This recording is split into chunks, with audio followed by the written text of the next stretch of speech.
আমার এই কবিতা দুইটা একজন আর একজনকে সবসময় চোখে হারায়। দেখেন, এটা হচ্ছে আমার কবিতরের পায়রা, আর উপরের ওই খাঁচাটাতে আছে পায়রি। পায়রি কবুতরটাকে পায়রা না দেখে বারবার ঘরে যাচ্ছে আর বাইরে আসতেছে।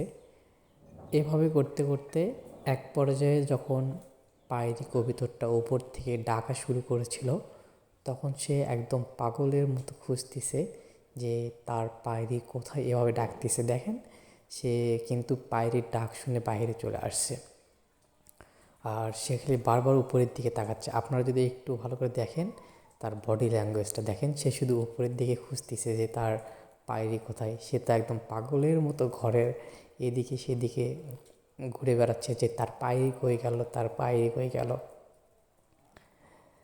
কবিতা দুইটার বন্ডিং এত তাড়াতাড়ি যে এত ভালো হবে আমি একেবারেই ভাবতে পারিনি। দেখেন, মানে ভালোবাসা এইরকমই, যে জিনিস মানে মানুষও একজন যদি আর একজনকে যদি মন দিয়ে ভালোবাসে, প্রকৃত যদি ভালোবাসা হয়, তাহলে কিন্তু একজন আর একজনকে কখনো ছাড়তে পারে না। এটাও কিন্তু প্রত্যেকটা প্রাণীর জন্য আল্লাহ তাআলার একটা বিশেষ নিয়ামত। আল্লাহ তাআলার এই নিয়ামতকে আমরা সকলে কবুল করে নিয়েছি। আর অবিশ্বাস্যকর, দেখেন দুইটা প্রাণীর মধ্যে কতটা ভালোবাসা, যার জন্য একজন আর একজনকে কীভাবে মরিয়া হয়ে খুঁজতেছে। এক পর্যায়ে পাখি মানে আমার এই কবুতরটা দেখেন উড়েই চলে গিয়েছিল ওর কাছে। আর আমার এই কবুতরটা যখন উড়ে ওর কাছে যায়, সে পর্যায়ে মানে পায়রির যেটা ছিল সে নিজেও উড়ে চলে আসে। এই যে দেখেন, পায়রিটাও উড়ে চলে আসছে আমার একদম কাপড়ের যে দড়িটা আছে সেটার উপরে। দেখেন দুইজন কাছাকাছি আসাতে কতটা খুশি বা আনন্দ প্রকাশ করতেছে।